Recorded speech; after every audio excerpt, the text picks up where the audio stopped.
Hello friends, आप सब कैसे हो। आई होप आप अच्छे होंगे। आज हम आपके लिए लेके आए हैं क्लास ट्वेल्थ बायोलॉजी में हम चैप्टर पढ़ रहे हैं फर्स्ट, पुष्पीय पौधों में लैंगिक जनन। हम बात करते हैं पुष्पीय पौधों की। हमने अपना क्वेश्चंस लिया है। एक पुष्प के परागकोश पुंकेसर के अनुप्रस्थ काटती मतलब काट का नामांकित चित्र बनाएंगे और लघु बीजाणुधानी से आपके समझते हैं लघु बीजाणु की संरचना व इससे होने वाले नए युग्मकों की विकास को समझाएंगे। फ्रेंड्स, आपको इस चैप्टर से जितने भी रिलेटेड क्वेश्चंस हैं जिनके द्वारा आपको क्वेश्चंस आ सकते हैं, मैं वो क्वेश्चन वाली थ्योरी के साथ आपको कंप्लीट करा रही हूँ। आपके लिए कितने हेल्पफुल होते हैं मुझे कमेंट सेक्शन में बताना। नरयुग्मक अंक पुंकेसर, ये मैं आपके लिए कोई बुक के थ्योरी बेस नहीं करा रही हूँ कि मुझे बुक से कराना है। मुझे जो अच्छे से ठीक से आता है मैं टॉपिक वाइज टॉपिक आपके लिए कवर करा रही हूँ। नर जनन अंक पुंकेसर, पुष्प का नर जनन अंक पुंकेसर कहलाता है, जो कि परागकोश योजी तथा पुष्पवृंत में बटा रहता है। परागकोश का लघु बीजाणुधानी भी कहते हैं। प्रत्येक परागकोश में 4 लघु बीजाणुधानी पाए जाते हैं। इनमें पाई जाने वाली लघु बीजाणु मात्र कोशिका से अर्धसूत्री विभाजन द्वारा लघु बीजाणु परागकण का निर्माण होता है। मतलब जो लघु बीजाणुधानी होते हैं मात्र कोशिका से अर्धसूत्री विभाजन द्वारा लघु बीजाणु परागकोश का निर्माण होता है। जैसे कि फॉर एग्जांपल हम डायग्राम देखते हैं। फ्रेंड्स, आपको अगर ये डायग्राम आपको एग्जाम में बनाने के लिए आ जाए तो आपको पहले बहुत ईजी है। परागकोश की टीएस मतलब का अनुप्रस्थ काट का चित्र, ये आपको इस तरीके से डायग्राम बनाना है। ये हमारे कुछ लघु बीजाणु परागकण निकल रहा है और परागकण मात्र कोशिका लघु बीजाणु मात्र कोशिका के अंदर है, वह त्वचा एंडोस्पर्म। आप ये डायग्राम देख सकते हैं, आपके लिए समझ में आ जाएगा कि इसकी थ्योरी आपको किस फेस पे पढ़नी है। अब हम बात करते हैं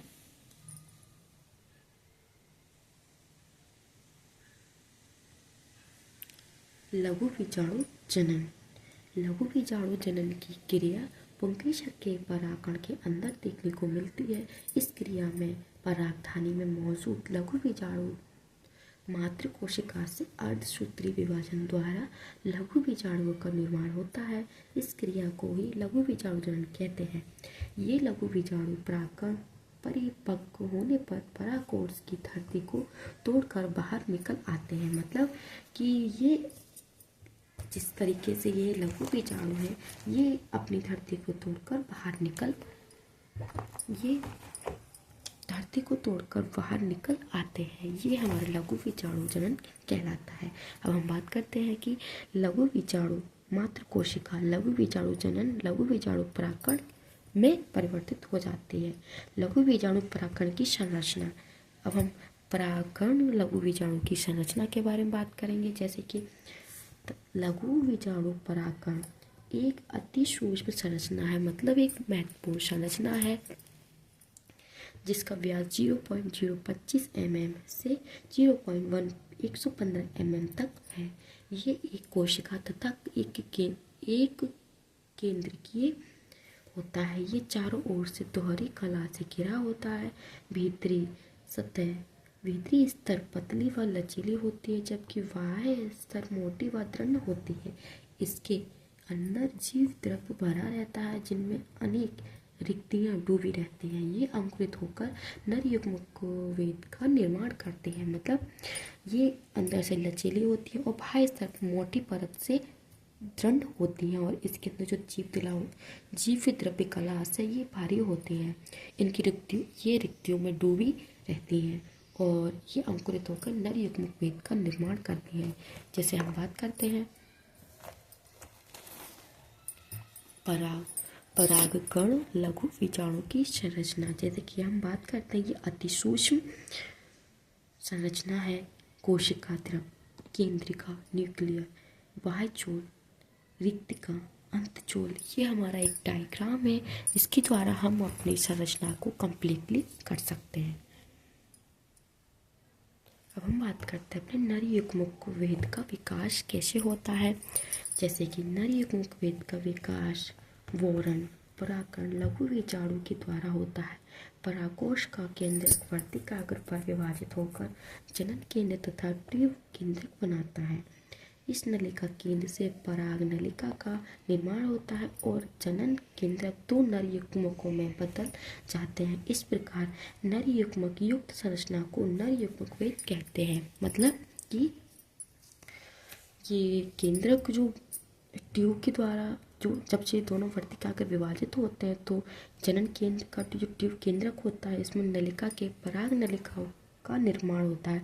मतलब केंद्रक से पराग नलिकाओं का निर्माण होता है और जनन केंद्रक दो नर युग्मकों में बदल जाता है। इस प्रकार नर युग्मक की संरचना आपको दिखाई देती है। जैसे कि फॉर एग्जाम्पल है कि ये हमारे एक नर युग्मक वेद है। इससे जनन केंद्रक होता है, नलिका केंद्र देखने को मिलेगा और इसके द्वारा हमें पराग नलिका द्वारा नर युग्मक में पराग नलिका द्वारा जाते हुए दिखेंगे।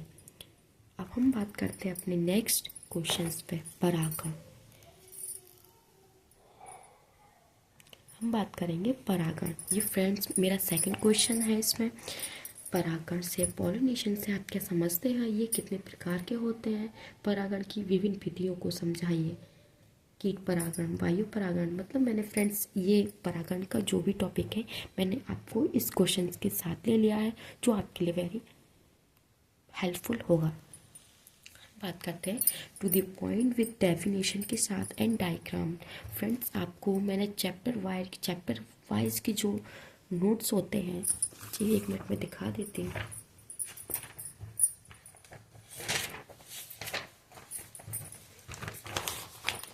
आपकी इस विषय सूची से अभी आपका पहला चैप्टर चल रहा है पुष्पीय पौधों में लैंगिक जनन। आप देख सकते हैं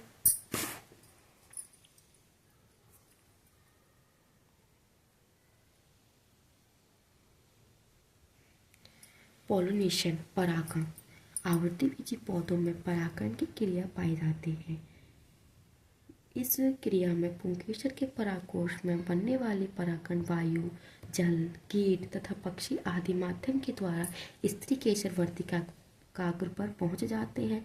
इस घटना को परागण कहते हैं। मतलब जो परागण होता है जल द्वारा भी पहुंचता है, कीट द्वारा भी पहुंचता है, पक्षी मधुमक्खी आदि के द्वारा पहुंचता है। इससे घटना परागण कहलाता है। मतलब इनसे जो घटनाएं होती हैं उन्हें हम परागण कहते हैं। जैसे कि अभी फरवरी मार्च में जैसे राई बोलते हैं, लेटा बोलते हैं, उसमें कीट परागण होता है, मधुमक्खी परागण देखने को हमें मिलता है।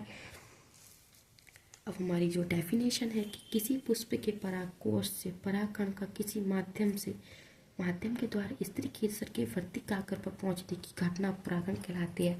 जैसे कि जो मधुमक्खियां भौरे होते हैं वो पहले वो जो होता है परागकोश पे बैठ के परागकण इन स्त्री केसर के वर्तिकाग्र पर बैठ जाते हैं तो वहाँ से ही वो परागण हो जाता है और इस घटना को हम परागण कहते हैं। अब हम देख सकते हैं फ्रेंड्स आपको थ्योरी समझ में आई है या नहीं, मुझे कमेंट सेक्शन में बताना है, नहीं तो मैं आपके लिए दोबारा समझाऊँ। अब हम बात करते हैं परागण के प्रकार। परागण की क्रिया निम्न प्रकार की होती है। पहला परागण पॉलिनेशन, स्वयं परागण एवं पर परागण, मतलब सेल्फ पॉलिनेशन एवं क्रॉस पॉलिनेशन।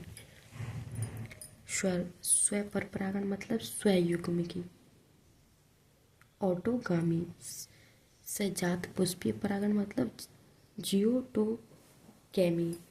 और हम बात करते हैं पर परागण मतलब वायु परागण, जल परागण, कीट परागण एवं पक्षी परागण और कृत्रिम परागण, ये हमारे पर परागण में देखने को मिलते हैं। अब हम बात करते हैं स्वयुग्म की सेल्फ पॉलिनेशन। जब एक पुष्प के परागण उसी पुष्प के वर्तिकाग्र पर उसी पौधे के अन्य पुष्प के वर्तिकाग्र पर पहुंच जाते हैं तो ये स्व परागण कहलाता है। मतलब कि जैसे कि ये एक पुष्प है, हमने इसे पुष्प माना, इसी का ही पुष्प दूसरी जाति मतलब दूर है थोड़ा वर्तिकाग्र के उसी पौधे के अन्य पुष्प के वर्तिकाग्र पर पहुंच जाता है तो इसे स्वयं परागण कहते हैं। जैसे ऑटोगामी एवं समजातीय परागण। ऑटोगामी देख सकते हैं, जैसे कि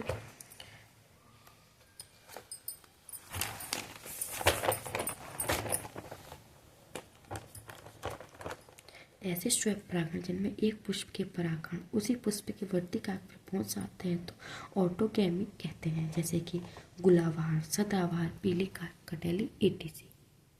हम बात करते हैं सहजातीय पुष्पीय गाइटोगामी। ऐसे स्वपरागण जिनमें एक पुष्प के परागण उसी पुष्प के किसी दूसरे पुष्प के पर पहुंच जाते हैं तो इसे गाइटोनोगामी कहते हैं, जैसे मक्का, चीड़, सूर्यमुखी आदि। पर परागण जैसे कि पुष्प से पुष्प के द्वारा सहजात की एक ही पुष्प के पौधे को उसी पुष्प के पौधे के वर्तिकाग्र पर पहुंच जाना सहजात परागण कहलाता है। फ्रेंड्स, आपको विद डायग्राम बनाकर मैंने आपके लिए दिखाया है, आपके लिए नोट शामिल लाई हूँ, आपके लिए कितनी मदद की है कमेंट सेक्शन में आप मुझे ज़रूर बताना। वीडियो को ज़्यादा से ज़्यादा लाइक करना, शेयर करना। अब हम आपके लिए एक एक करके आपके लिए श्वेत परागण के दोनों पॉइंट्स कवर करा दिए हैं। अब हम बात करते हैं पर परागण क्रॉस पॉलिनेशंस के जो बायोगेट जलचेक परागण हैं उन्हें भी मुझे कंप्लीट कराना है। अब हम बात करते हैं पॉलिनेशन, क्रॉस पॉलिनेशन। ऐसे परागण जिनमें एक पुष्प के परागण उसी जाति के दूसरे पौधों के पुष्प के वर्तिकाग्र पर पहुंच जाते हैं तो इस परागण कहते हैं, इसे पर परागण कहते हैं। पर परागण की जीनोगामी के नाम से भी जाना जाता है, मतलब जो पर परागण होता है उसे जीनोगामी के नाम से भी जाना जाता है। एग्जाम्पल फॉर तम्बाकू, आलू, चीड़, अंगूर, पॉपुलर, पपीता, मक्का आदि देखने को मिलते हैं।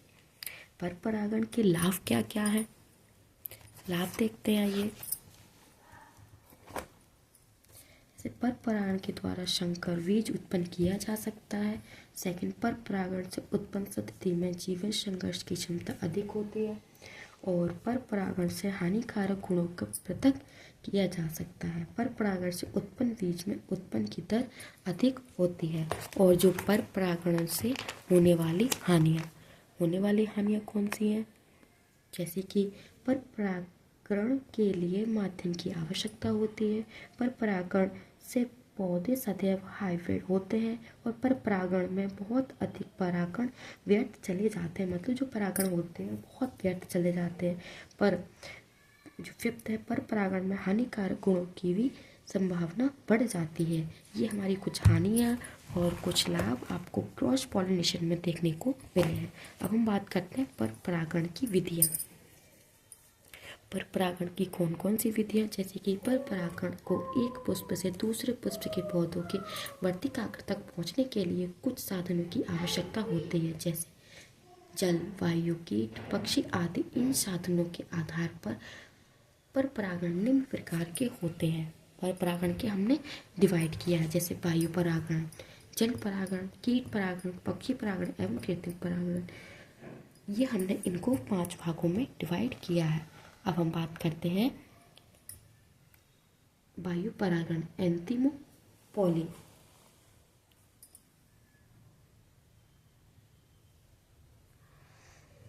ऐसे परागण जिनमें एक पुष्प के परागण वायु के माध्यम से उसी जाति के किसी दूसरे पौधे के वर्तिकाग्र पर पहुंच जाते हैं तो इसे वायु परागण कहते हैं। मतलब कि जैसे एक पुष्प का पौधा परागण वायु के माध्यम से, जैसे एक ही जाति के दूसरे पौधे के वर्तिकाग्र पर पहुंच जाता है।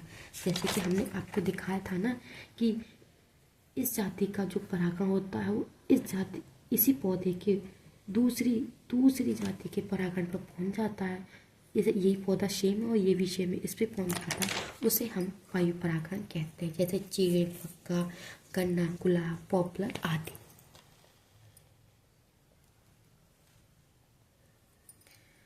वायु परागित पुष्प की विशेषता क्या क्या है, जैसे कि वायु परागित पुष्प आकार में छोटे व आकर्षित रहते हैं।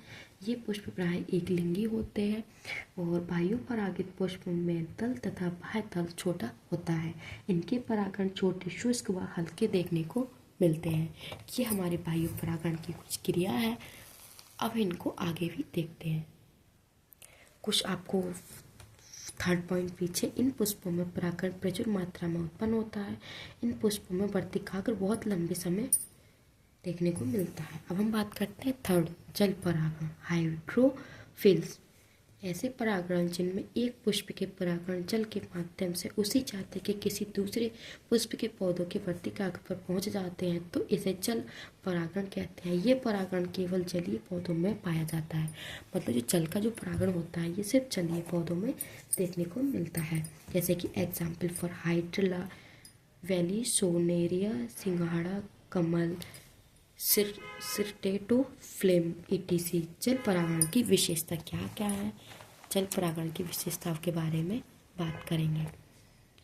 जल परागित पुष्प वायु परागित पुष्प की तरह छोटे, रंगीन एवं गंधहीन होते हैं। इनके परागण हल्के होते हैं। इनमें पिलवनशीलता के गुण पाए जाते हैं। इन परागण के चारों ओर चिपचिपा पदार्थ पाया जाता है जो कि इन्हें जल में सड़ने से बचाता है। अब हम बात करते हैं कीट परागण। कीट परागण थर्ड, एंटोमोफिल। ऐसे परागण जिनमें एक पुष्प के परागण कीट के माध्यम से उसी जाति के दूसरे पुष्प के परागण के वर्तिकाग्र पर पहुंच जाते हैं तो इसे कीट परागण कहते हैं। लगभग 80% जो कीट परागण होता है वो मधुमक्खी के द्वारा होता है। जो हमें कीट परागण देखने को मिलता है मधुमक्खी के द्वारा देखने को मिलेगा। एग्जाम्पल है जैसे कि वेला, जैस्मीन, इस झुमका वेल, हर श्रृंगार, रात की रानी, चांदनी गुलाब, ये कुछ कीट परागण हैं जो मधुमक्खियों के द्वारा हमें अधिक देखने को मिलते हैं। और अब हम आगे नेक्स्ट बात करते हैं कीट परागित पुष्प की विशेषताएं क्या क्या है। जैसे कि कीट परागित पुष्प का रंग रंगीन व चमकीला होता है। इन पौधों में तेज सुगंध आती है। कीट परागित पुष्प में मकरंद ग्रंथियाँ पाई जाती हैं। इनमें परागण कम संख्या में पाए जाते हैं परंतु ये प्रायः चिपचिपे होते हैं। ये पुष्प छोटे व गुच्छे में लगे होते हैं। इनमें वर्तिकाग्र लंबा तथा पुष्प के भीतर स्थिति देखने को मिलती है। अब हम बात करते हैं कि मधुमक्खी नीले व पीले रंग के पुष्प पर जाती है। ज़्यादातर वो परागण होता है, मतलब जो मधुमक्खी होती है नीले व पीले रंग के पुष्प पे ही बैठती है तो इन पे अधिक परागण किया जाता है। भौरे नीले व बैंगनी रंग के पुष्प पर वो जाते हैं। तितलियाँ लाल व नारंगी रंग के पुष्प, ततैया गहरे भूरे रंग के पुष्प पर हमें देखने को मिलती है। मतलब इनसे हमें पता चलता है कि कौन सी मधुमक्खी क्या किसके द्वारा क्या परागण किया जाता है, कीट द्वारा या जल द्वारा। अब हम आगे बात करते हैं। अब हम आपके लिए कीट परागण का पहला एग्जाम्पल दिखाते हैं। पहला एग्जाम्पल है साल्विया में कीट परागण। ये आपको एग्जाम में देखने को मिलेगा। कीट परागण साल्विया में कीट परागण देखने को मिलता है। साल्विया का पुष्प द्विकोष्ठीय होता है। इसमें ऊपर ओष्ठ में पुंकेसर व स्त्रीकेसर पाए जाते हैं जो कि काफ़ी लंबे होते हैं और निचले ओष्ठ पर प्राय मधुमक्खी बैठकर मकरंद ग्रहण करती है। जब मधुमक्खी मकरंद की खोज में पुष्प के अंदर प्रवेश करती है तो परागण उसके पंख व शरीर से चिपक जाता है। मतलब जो जब मधुमक्खी अंदर घुसती है जो मकरंद होता है उसके पंखों पर अंदर घुस जाता है और प्रवेश करता है। मतलब परागण उनके पंखों पर शरीर से चिपक जाता है और जब वे किसी दूसरे पुष्प के पुष्प में प्रवेश करती है तो उसके शरीर पर चुपके परागण होते हैं वो वर्तिकाग्र पर पहुंच जाते हैं। इस प्रकार मधुमक्खी द्वारा साल्विया में परागण हो जाता है। साल्विया का परागण देख सकते हैं जैसे कि ये इतना छोटा फूल होता है, मतलब इतना बड़ा ये साल्विया का फूल है। 2 कोष्ठीय होता है, एक कोष्ठी इधर एक कोष्ठी इधर। मतलब जो मधुमक्खी है इसके जो पंखों पर मकरंद चिपका होता है वो इसके अंदर चला जाता है। परागण और पुंकेसर इसके द्वारा हमें परागण देखने को मिलता है। अब हम बात करते हैं ये हमारा पुंकेसर, ये स्त्रीकेसर। स्त्रीकेसर जैसे कि इसकी जो मकरंद ये यहाँ पर स्त्री केश होता है, इसके द्वारा अंदर जाता है कीट। ये हमें साल्विया के कीट परागण देखने को मिलता है। देख सकते हैं फ्रेंड्स, अगर आपको थ्योरी एक बार में नहीं समझ में आई हो तो मैं आपको दोबारा समझा देती हूँ। जैसे कि जो मधुमक्खी फूल पे बैठती है, मतलब उसके अंदर बैठती है, तो मकरंद उसके पुष्प में चिपक जाता है, और जो पुष्प होता है वो दूसरे जो पंख होते हैं, दूसरे के जो पुष्प होते हैं उनमें प्रवेश वहाँ पर गिर जाते हैं। इसके शरीर पर चुपके जो परागण होते हैं वर्ती कागज तक पहुँच जाते हैं। उसका जो मतलब हमें का परागण होना होता है। इससे इस प्रकार मधुमक्खी साल्विया में परागण हो जाता है। आप देख सकते हैं जैसे कि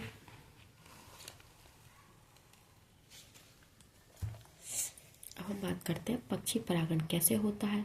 पक्षी परागण जैसे ऐसे परागण जिनमें एक पुष्प के परागण पक्षी के द्वारा दूसरे पुष्प के प्रति कागज पर पहुंच जाते हैं, तो इससे पक्षी परागण कहलाते हैं। पक्षी परागण में हिमिंगबर्ड्स, मैना, कौवा आदि पक्षी भाग लेते हैं। पक्षी परागण प्रायः वागोनिया के पुष्प में समेल गुद्दा के पास में देखने को मिलता है। मतलब जो पक्षी परागण होता है हमें इस प्रकार देखने को मिलता है। अब चींटी परागण देखते हैं। ऐसे परागण जो चींटी के एक माध्यम से होता है चींटी परागण कहलाते हैं। कुछ पुष्प जो मकरंद से भरे होते हैं परंतु उनमें चींटी के अलावा कोई अन्य प्रवेश नहीं कर सकता, अतः ऐसे पुष्प में चींटी के द्वारा ही परागण होता है। जैसे कदम।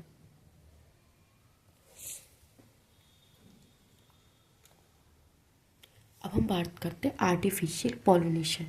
आर्टिफिशियल कृत्रिम परागण ऐसे परागण जो मनुष्य द्वारा कृत्रिम ढंग से किया जाता है, ये कृत्रिम परागण कहलाते हैं। इसमें किसी एक पुष्प के परागण की इच्छा अनुसार दूसरे पौधे के पुष्प के वर्ती कागज पर पहुंचा दिया जाता है, जिससे संकर बीज उत्पन्न होता है। विधि सर्वप्रथम किसी पौधे की एक पुष्प की कुल अवस्था में चुनते हैं और चिमटी की सहायता से उसके पुंकेसर को अलग कर देते हैं। इस क्रिया को निपुंसन कहते हैं। अब इस पुष्प का पॉलीथीन की थैली में बंद कर देते हैं, मतलब इसे हम निपुंसन कहा जाएगा। और अब किसी दूसरे पुष्प के परागण को वृक्ष की सहायता से स्त्री केसर पर डाल देते हैं, तो अब कुछ दिन बाद इस पुष्प के अंडकोश अंडाशय से फल बनकर तैयार हो जाता है और ये इस फल के से प्राप्त बीज संकर गुण वाला होता है। फ्रेंड्स, हमारी ये वीडियो यहाँ समाप्त होती है। आगे की वीडियो में डोनेशन डबल फर्टिलाइजेशन के बारे में बात करेंगे। आप सभी को नोट्स कैसे लगे कमेंट सेक्शन में बताना, एंड वीडियो को ज़्यादा से ज़्यादा लाइक करना, शेयर करना, एंड कमेंट सेक्शन में आप ये भी बताना कि वीडियो आपके लिए कितनी हेल्पफुल होती है। वीडियो को ज़्यादा से ज़्यादा लाइक करें, शेयर करें, एंड सब्सक्राइब करना ना भूलें। मैं फिर भी आपके लिए एक बार दिखा देती हूँ पॉलिनेशंस। जो आप इस तरीके से नोट्स बनाते हैं तो आप अच्छे से तैयारी अपनी कर पाएंगे। फ्रेंड्स, मैंने एक एक पॉइंट्स के क्लियर आंसर, क्या हानि लाभ के बारे में भी आपको बताया है।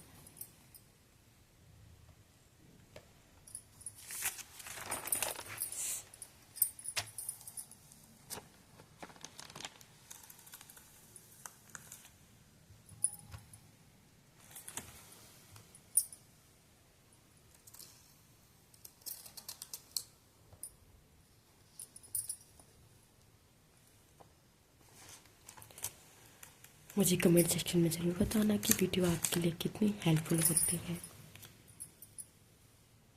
फ्रेंड्स, मैंने आपके लिए इतनी मेहनत की है, उसके लिए वीडियो को ज़्यादा से ज़्यादा शेयर करें, लाइक करें, एंड सब्सक्राइब करना ना भूलें।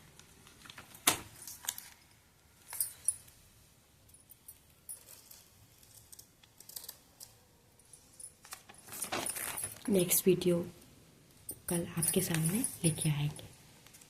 Thank you.